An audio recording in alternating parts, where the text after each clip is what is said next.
to kick off the show here. We're agreeing.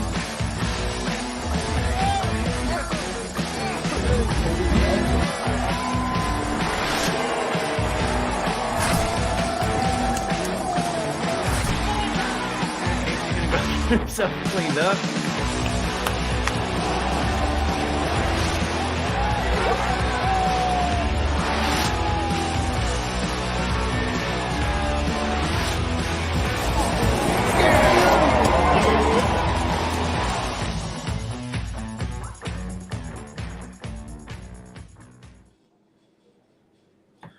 Welcome, Bills Mafia. Welcome to the Mafia Cast. We are part of the Buffalo Rumblings Network. And again, we just want to thank you for joining us. And yeah, we're going to have a good time. I'm your host, Papa Ron, with, of course, my fellow hosts, Casey and Mike. And we have a special guest today. Steve Tasker's with us. How you guys doing? Doing good. Thanks for having me on, guys. Appreciate it. Absolutely. Thanks for joining us. Yeah, appreciate it. You guys can hear me okay, right? Yes. Yep. All right. The intro sound was in and out for me, so I don't know what was happening there. But yeah. Anyways, so we're going to talk about a few things today that we kind of want to jump into. We're going to have a little bit of a shortened show today, but that's all right. I don't have any AC in my house right now. It broke, so I'm totally fine with ending this and getting outside and a little bit of a breeze. So first of all, we talked about this last week. So we're just going to jump right into this, the truth behind the red helmets. And I did a little research, and this was kind of cool because, Steve, I came across an article back in 2011 from Mike Florio that actually cited your host on the One Bills Live, Chris Brown, as confirming that the red helmets were a thing because of Joe Ferguson. Yeah, that's the way I heard it as well. I mean, they changed the red helmets. There's a couple of reasons. One, the red helmets would differentiate the Bills from, because Patriots had white helmets at the time, the Dolphins had white helmets, and at the time when the Jets had white helmets too. Everybody had white helmets, and when the quarterback has to make a snap decision, you go out and you see nothing but white helmets. It'd be nice to be the team with the helmet that jumped out when he's trying to pick a guy to throw to. There's also a thing where Joe Ferguson was known to be colorblind. They thought, well, that'd be great, except the problem is red and green. When you're colorblind, red and green look the same, right? So when the Jets went to green instead of white, and we're in red, there was an issue there as well. And I don't know if you guys know this or not, Jim was colorblind too. So Really? Yeah, Kelly's Did not know that. Yeah, Kelly's colorblind too, and the reds and blue. He'd come in and say, "What colors?" To him, there was a pair of green shoes here, and the red helmet. He goes, "Which those shoes are red?" He couldn't tell the difference between green and red. So, yeah, there's something to it, and that's the way I heard it as well. That when they were going to change the helmets, was because Fergie was colorblind. The red would be better, plus the darker shade would be better if you had three other teams in the division that had white helmets. See, I was destined to be a Bills quarterback because I'm also colorblind, so I missed my calling there. If only I was 7 inches taller and 225 more pounds. I do not think Josh is colorblind.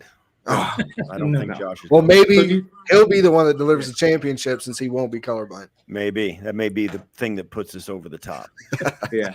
Do you guys think there could have been like a little gamesmanship there with the Jets going green helmets after ours were red? Is that some sort of competitive thing they might have tried to throw in there? I wouldn't put it past anybody to do that, right. But I kind of doubt that would be high on their list. I imagine the reasons they had for doing it had dollar signs in front of them rather than anything like that. Well, usually that's the main thing. The whole colorblind thing, it's funny. When I first joined up in the Army, you go through all these tests, physical tests, eye tests, ear tests, and the whole 9 yards, right? And here's 205 different jobs that you can do in the Army, except you're colorblind. So here's the 12 you can do. All 12 of them were combat related. I was like, oh, that's cool. Funny thing is, I have never failed a colorblind test since then. I think really? I was duped. Like borderline.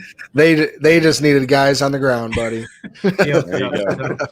That's where I ended up going. But you're standing in the wrong place in line. Absolutely. Yeah. 2 guys back, you'd stayed over here. It's funny because they went to the Red Helmets in 1984, and you look at Ferguson's stats. He still threw 17 interceptions. He only completed 55% of the passes, which was his second best or second highest completion rate of his time with Buffalo. And then after the 84 season, they traded him to Detroit. Like, here's your Red Helmets. It was a great year. See you later. Yeah. And, I'll say this too. Back then, those numbers that you recited, they probably weren't all that bad. He was probably thought of as pretty highly as a respected quarterback in that day and age because of, the Bill Walsh era had just gotten started with San Francisco, and only then did guys start and hit 60% of their passes. So with Joe Montana and those guys. So now when they started, getting to the point where guys could complete and always complete more passes than they didn't, it started to become a throwing league, and offensive coordinators got smart and made the throws easier, made them well-timed, defined them for the quarterbacks, gave them reads. So just right around that time is when 55% started to be not so good. Of course, interceptions have never been good. True that. Yeah, the completion rate. I did an article last year on some of the Rams quarterbacks in their history, and the guy named James Shaq Harris. And I noticed that all of those guys had like 50, even below 50% completion rate, and they were thought, like you were saying, that was a thing, a good thing back then. It's hard to get open because they could beat on the receivers all the way down the field. As long as the ball wasn't in the air, they were fair game to get whacked. So it was hard to get open, hard to make come up with concepts that let guys have free releases down the field. It was a hard league to throw in, and it's a hard league to complete passes in, for the same reason. So, yeah, the league evolved away from that, but it didn't happen overnight. So the league evolving, this just popped in my head. Do you think that has something to do with the fact that there's maybe less Hall of Fame bound, I guess Hall of Fame loosely, but great running backs in the league now as there was back then? Yeah, I mean yes, exactly. That's the game's changed. It's not a running league anymore. It's a throwing league. It's that simple. And and I say this as well, you're getting better and better defenders coming out of the college ranks who have a real understanding of what run defense is, particularly at the NFL level, where you've got to be gap sound. You've got an assignment on defense. You don't just chase the ball and try and tackle it. And guys are better schooled in those concepts at a younger age. So they get to the pros. If they're good enough, they get to the pros, and they're really, really disciplined about run defense. And it's hard to run the ball against an NFL defense. And, because they got a lot of discipline and they can run fast. So it's harder to run. It's a throwing league. It's not as successful as it used to be when you do hand it off, even if you got a really good guy. And so for that reason, running backs have been devalued over the years, a little bit by little bit by little bit, and it continues even now. We were talking today on the show today about, you got teams that are looking for two things, one on offense, one on defense. And kind of the same thing, positionless football players. A guy that can play safety and cover one-on-one. A guy that can play corner and cover one-on-one, a guy that can play linebacker and cover one-on-one. And then all those positions can stop the run as well. And on offense, same thing. Running backs who can play wide receiver, wide receivers who can come in tight and play tight end, tight ends who can split out and play wide receiver, guys who can line up in the backfield or take zoom sweeps. So you're looking at all these players that are positionless that can line up in any X, Y, and Z on offense and even the F and the H on offense, or you can get guys that can line up from cornerback all the way down into inside linebacker on a nickel or a dime package, and do both, defend the pass or stop the run. Everybody's looking for those guys, and they're going about it in different ways. The Dolphins drafted Devon Achane, who is a small, fast guy who can really run, and he's a good pass catcher. Well, he's no Derrick Henry, right? So teams are looking for guys who can do a lot of things offensively so they can throw them out there and be creative as an offensive coordinator. Be hard to match up with. I feel like we got one of those guys with Kincaid too. Yeah, that's exactly right. Same thing. A tight end who's so big, even if a corner can cover him, he still might be open, a guy who with a linebacker, he's too big and too nifty for a linebacker to stay with. For safety, you have to be a really good safety to hang in there with him. He's really good run after catch. So if he's a tight end, catches one, he's getting guarded by a corner, they may be fast enough to catch him, but they're not big enough to tackle him. And the guys that are big enough to tackle him aren't fast enough to catch him, that kind of thing. So, yeah, that's exactly what they were thinking about when they got a guy like Dalton Kincaid. Right. It's kind of the same thing with our running back room as well, with all the different kinds of bodies. Or I guess there's more so 2 different kinds of bodies and 2 different guys at each type. We have Cook and Hines as more of the satellite type of back, and Latavius and Damian Harris is more of the downhill between the tackles runners. That's exactly right. And with those 4 guys on the roster, you can kind of mix and match, put them on the field at the same time, one of each or both of one kind or the other. But you're right. They're looking for skill sets that give teams matchup problems. And if you can get a team to declare how they're going to play a player, then you can start planning to exploit it. Right. And that's what they're trying to do with all these guys with different skill sets on both sides of the ball. That's the perfect segue into the the position It battles really too. is. Keep One them of which guessing being the again. running backs that we wanted to talk about. Do you guys see any of these 3 running? Well, I guess 4 now with Casey. Help me out. Your favorite one, Latavius. Latavius Murray, with him now in the mix as well. We got 4 guys there. How do you guys see the rotation of that? Who's going to be the lead guy? Is it going to be a 30, 30, 30, 10? I mean, how do you see this playing out? Well, I think they'll start with James Cook and back there to begin with, and it'll go between him, Damian Harrison, and Latavius Murray. I think Nyheim Hines is a guy that showed so well on kick returns last year. They're going to plug him in there, and I think Deontay Hardy, the wide receiver from New Orleans that they brought over, is a punt return guy. So they'll split those 2 things up.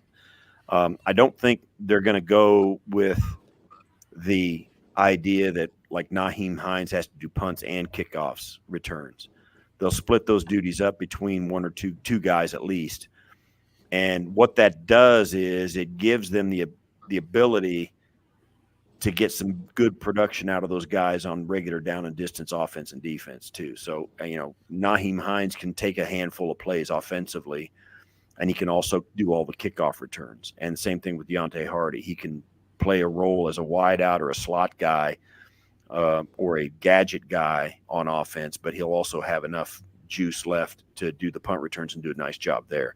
You can't, if you have one guy doing all of that, punts and kickoffs, it kind of curtails their ability to do anything else just because of the mental preparation and and then the time it takes during the game. So the rotation I think starts with James Cook. I think Murray and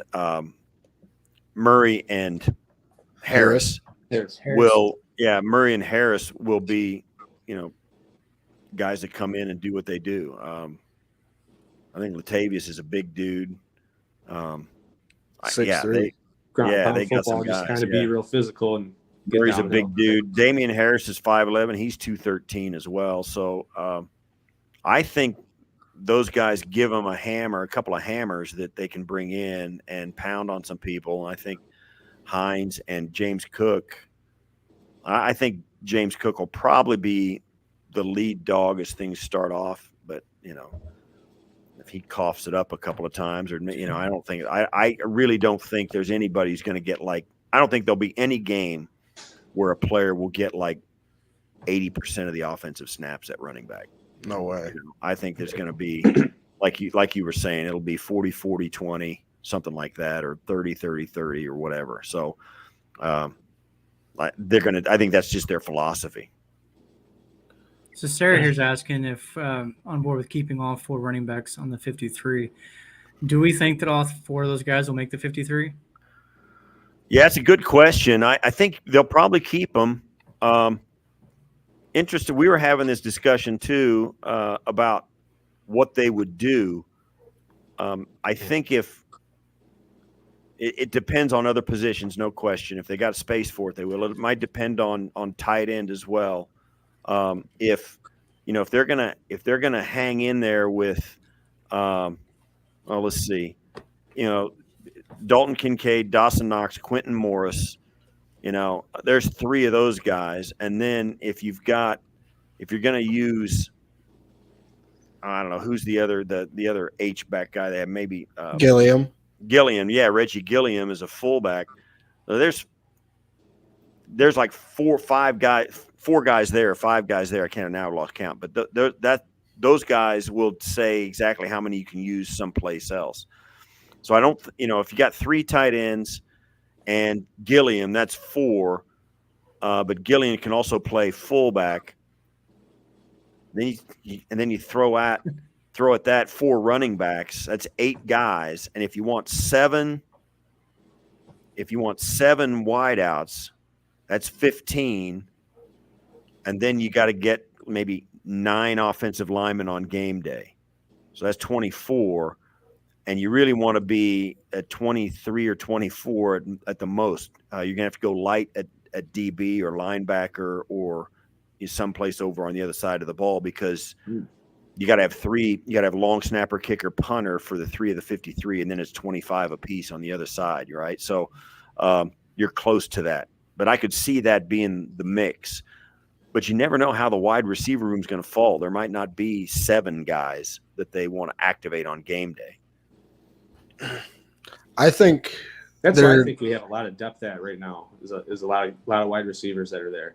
Or you were talking about Hardy coming in, but then like we just picked up Wayne, recently. I mean, guys for camp, but I mean, there's a lot there. I mean, Sherfield a while back around the time Hardy came on, and all that. So well, yeah, you're not getting rid of. I mean, Sherfield's a good player. Justin Shorter, I saw him today. Shorter, yes. I saw Justin Shorter today. He's a stallion, man. He's a big dude. Yeah. Trent Sherfield has got a lot of he holds a lot of intrigue for me. Khalil Shakir, of course. Desmond Patton is also a big dude that a lot of people don't know about. Deontay Hardy's going to be there. Steph and Gabe are going to be there. So the thing about Shorter is also his special teams abilities as well. All that's going to be on the table. But like Jalen Wayne, 6'2", 207, out of South Alabama. You never know which of these guys are going to come in and like wow people. The way Christian Benford did last year at corner. So I think the number is big at wide receiver because of the atmosphere around the league. You want to have guys that can play, and you want to spread the field and get fast guys, and maybe they have a limited skill set, but they got something that they bring, either size or speed or physicality, something. And so I think if they can shake out this wide receiver, and I think Gabe Davis is going to play much better than he did a year ago. He was dragging around a high ankle all year. I like their receivers too.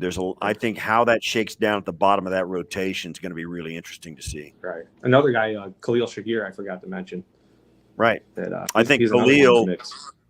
Yeah, I think. Yeah, I do too. I think there's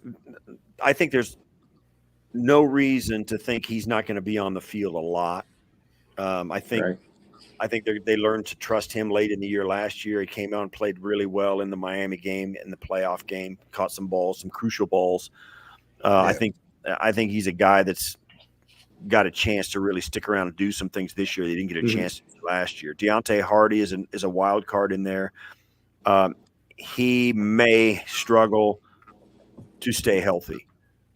He's done that in the past. He's really struggled with that. So there's that. But if he stays healthy, that guy's a difference maker. Khalil, him, and then Gabe, Steph. There's 5 guys, and Sherfield. Those 5 guys right there are going to get the bulk of the work. And I think those are the ones. If you force me to do it, those are the only ones That's the list I'd get tattooed on me if I had to do that. Right. It's fine. I don't recommend that. Right. I just got one yesterday. See, the only reason why wide receivers are tattooed on you? No, not football related. Maybe the next one. The only reason why I think that we keep 4 running backs is because in the past they've kept 4 running backs on the active roster, and one of them was purely with Taiwan Jones as a special teamer. And so if they Right. see Naheem Hines and they're like, hey, if he can just be that same special teamer, and he basically is just taking over a Taiwan Jones role, just playing obviously a different position, then I can just understand like their logic behind it to where it's like no harm, no foul. We keep running the Right. roster the way we Well, have. the thing is, Naheem he'll return kickoffs and all that. Taiwan didn't do that for the Bills. He might have done it once or twice early, but if you get that production at that spot on the field, you can use somebody else to do the coverage stuff. You can throw a different body that either Sherfield or Shorter or one of those guys can do the coverage thing that Taiwan did, but you don't have to keep Isaiah McKenzie to return kickoffs, that kind of thing. So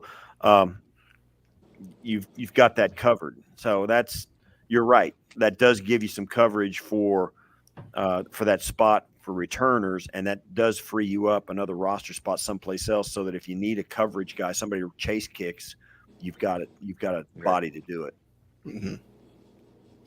That's forever changing too. Guys get banged up and stuff like that. There's always spots open and they're moving them around. Yeah, it's a fluid. At the bottom of the roster, they're always bringing guys in, throwing guys out.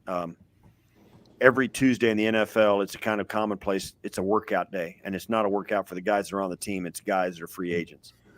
They'll bring them. It's the player's day off. Nobody's in the building, and they'll have guys fly guys in, work them out, and you'll see it. They signed a guy today, and it's somebody we haven't heard of, and they had him in. They'll have him in and work him out and get a look at him because they feel athletically he's better than somebody on the bottom of the roster now. It's that simple, and they keep churning those guys through. That's where it kind of turns in the rough. Yeah, that's where you just keep shooting. You just keep shooting until your shot hits. Yeah.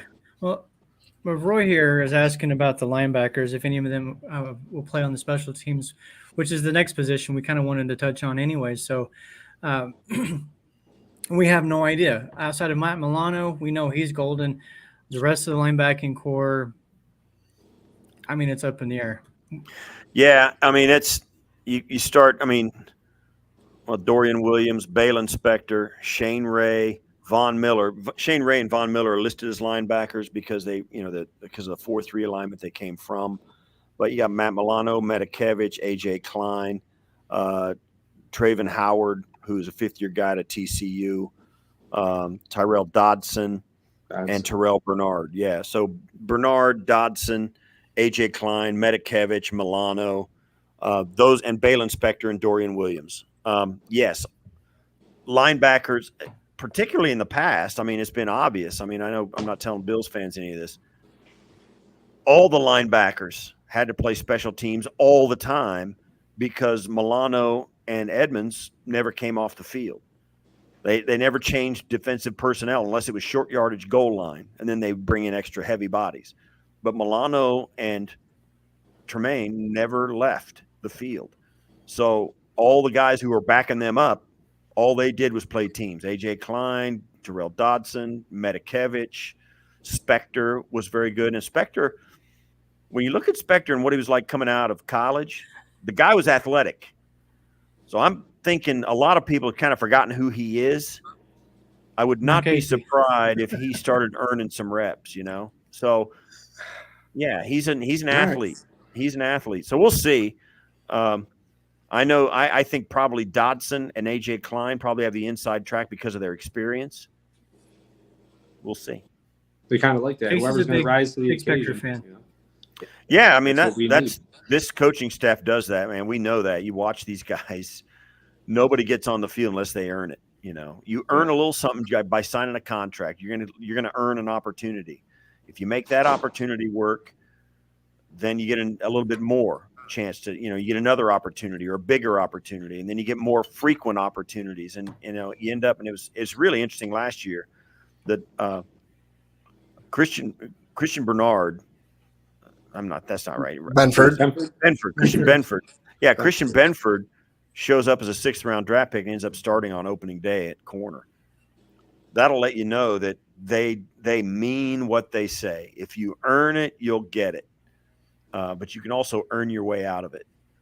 So that all these guys know they're going to have a chance to get on the field. Now, do you think, because we saw last year with Elam and Benford and Jackson, they platooned those guys.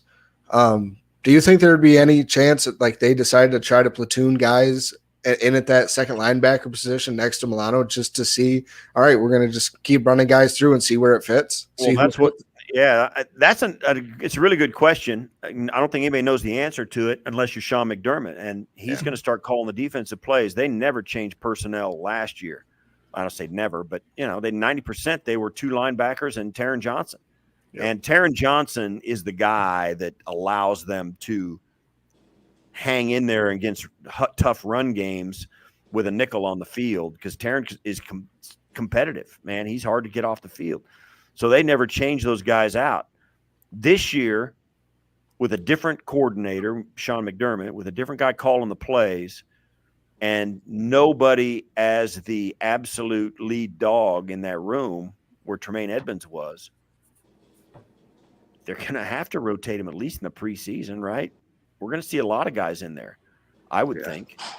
And how they play is what is going to tell us what happens. And it may be they get through 4 weeks of the regular season before we know, before it becomes clear. So, and injuries and all of that stuff will also have something to say about it. Other positions will have something to say about it as well. I mean, if the circumstances around that spot change and they want to get different people on the field, well, they might not want to put, a second nickel back on there if Taron Johnson gets hurt, right? They may go 3 linebackers. Then that changes I don't know what they're going to do, right? So we've never seen it. Yeah. There's going to be a role for Taylor Rapp in there somewhere too. Well, I was going to say, yeah. Yeah. And that could be it. He may be the next guy in if Taron goes down. Or they might go full corner and put Dane Jackson in there or Christian Benford and flip those two around. Who knows? Who knows? So we haven't sort of seen like that. We were saying about the offense, kind of stay versatile there too. And,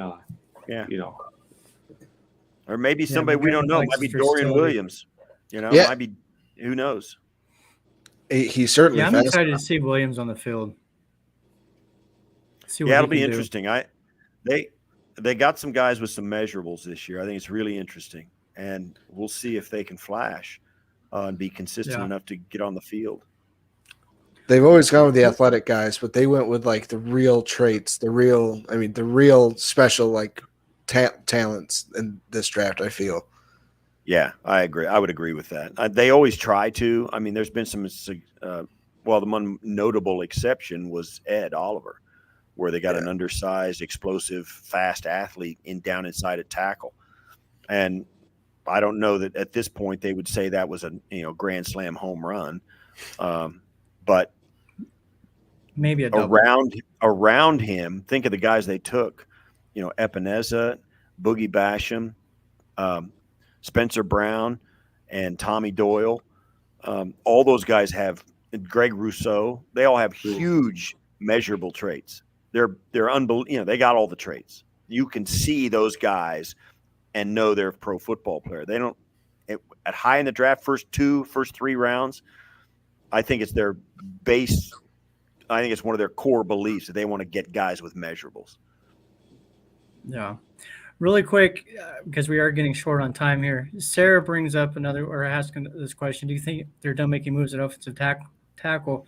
And I wanted to bring that up because the offensive line is another area we wanted to kind of talk about really quick. I personally think they've got the guys that they think they're going to roll in the season with and then shuffle them around. And however, I've even heard Osiris Torrance could potentially play a little tackle, which personally I hope they don't do that. I hope they just keep them inside. But what do you think with the offensive line as far as the interior guys and the tackles? Yeah, I think at this point they're pretty much set at tackle. The guys that are listed at only at tackle is like Kessenberry, Ryan Vandermark, Tommy Doyle, Deion Dawkins, Spencer Brown, Alec Anderson, and you go down on just plain offensive lineman and Richard Courage or Garage. I don't know how you say his name. The guy rookie out of Florida. He's 6'5", 306 as well. He's an offensive tackle. Greg Mance is in there. Kevin Jarvis is a 6'6", 325 guy out of Michigan State.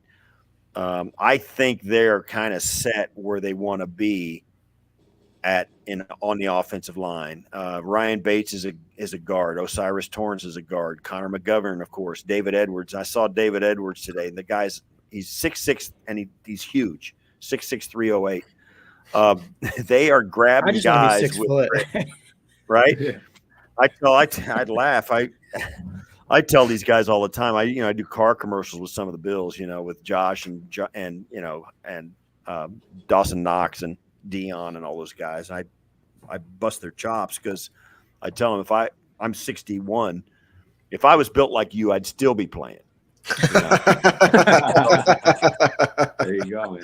Because they've got some measurables, and that the Bills are big on it. Every team is to a certain extent in the NFL, but when this team gets off the bus, man, they look like an NFL football team, Right. at least. Yeah. Big dudes, a lot of big guys. Real quick, what would you say is your starting 5 offensive line going into Deion Dawkins, Connor McGovern, Mitch, and I would probably say, let me just go back here and make sure I'm not. And yeah, Spencer Brown will probably be the right tackle, and David Edwards will be the right guard. over Ryan Bates and Osiris, huh? I forgot about Osiris. No, I'll probably take Osiris. I think David Edwards makes the club, but I think Osiris might be good enough to get on the field right away. Now, opening day, maybe Osiris gets rotated in or whatever, but yeah, Osiris Torrance is not going anywhere. I don't think he's going anywhere. And I think Right. Yeah, he's a solid pickup. the interior of this offensive line got upgraded to a great degree this offseason. They are much better, much more athletic, and they're certainly bigger. So all of those things, I don't think there's any question.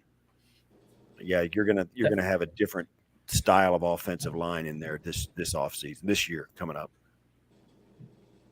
Yeah, the upgrading the line was definitely my offseason wish list. I said 2 in the free agency and 2 in the draft, and they did it. Yeah, I would agree with you. They know 2018 or 2019 told them, let them know they got to start up front. They need to upgrade the offensive line and keep it that way. Never forget about it. Now, certainly Josh helps remind them of that because, he's the golden goose, right? So they want to protect him. But I think that was a lesson they learned early on in Sean McDermott's tenure here and Brandon Beane, that they just got to make sure that they get it right on offensive line every year. Yeah. Well, Steve, I appreciate you coming on here. We're just a little past half an hour, but we're gonna. I appreciate you guys. Yeah, we thank you for coming on. We thank all the Bills Mafia for listening and giving us about a half hour of your time. And we will see everybody next week. And for the Mafia Cast, go Bills. Go Bills. Go Bills. Thanks, guys. Go Bills. Thanks, Steve.